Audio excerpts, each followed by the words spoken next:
público hoje de manhã. Eu quero manifestar minha solidariedade a todos os pais, obviamente. Quero manifestar minha solidariedade às crianças que não foram vítimas das balas, mas que amanhã não irão à escola com medo.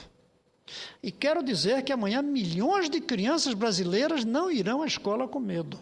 Outras irão chorando, outras ficarão lá olhando ao redor o que é que está acontecendo.